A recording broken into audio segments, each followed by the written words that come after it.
ko. Rush-rush lang tayo kasi mamaya mag-attend tayo ng worship service. No? Mag-behave lang, bebe. Kapantayin mo si mama. Naglalaba. Ang dami mong labahin ako. Puro damit mo lahat yan. Damit mo lahat kaya yan. Isang balde. Wala ka nang maisuot na damit. Wala ka nang maisuot na damit. Sige. Behave ka lang dyan ha. Maglaba lang si mama. Apo. Ay nakatkaste nga talaga itibiyag tagibi. Ay na, nagriga. Taglalo no full time ma'am ka. Ayan. Agring ka itinasapa. Tapno aglaba. Ket no makia sabay met. Dayag tagibim. Ayan. Kasta. Itugot mo yung paglabam tabuyain na ka. Daraw adam ray-rayo aw mo nga aglablaba.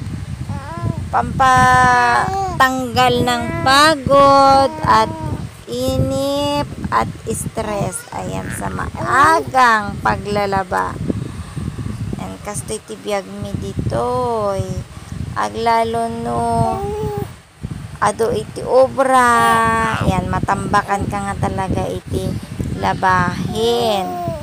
Aglalo kanya kahanak met nga full time housewife kasi adamit obrak dito balay like online selling. Kaya ayan, natatambakan na ako ng trabaho.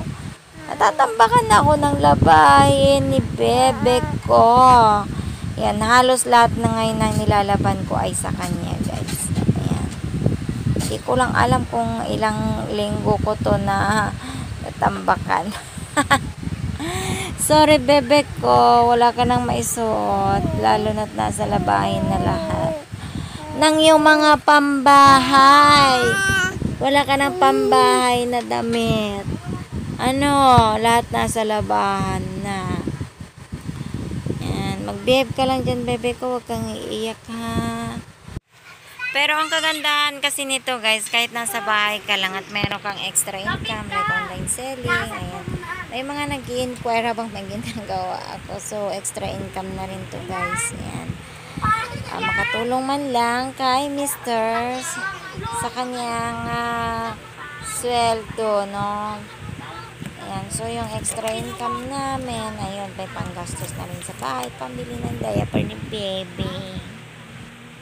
O, diba, malaking tulong na rin yan. At least hindi ka na boboring sa bahay, meron pinagkakabalaan na business, online selling. At sa mga gusto rin, mga mami rin na gustong negosyo, ayan, pwede nyo akong i-direct message. Pwede ko kayong tulungan para i-share ko rin sa inyo yung aking online business. And so, don't forget to comment down below. Ayan, para pag-usapan natin yan. Meron din ako sa Facebook at sa aking Facebook page. Ayan, i-message nyo lang ako dito, guys. And so, eto na, guys, no? Ayan. So, hindi na natin matapos, no, yung ating labahin. Ayan, bilisan lang natin ang ating labahin kasi marami pang nakapilang mga gagawin like pagluluto. Alam niyo naman yung mga gawain sa bahay, magluto, maglinis kasi yung mga ate at kuya ay malapit nang magising. So, tara na, guys, at magluto na tayo. Ayan, so kung bago ka lang sa aking channel, don't forget to subscribe and hit mo na rin ang notification bell para updated ka sa aking mga bagong uploads.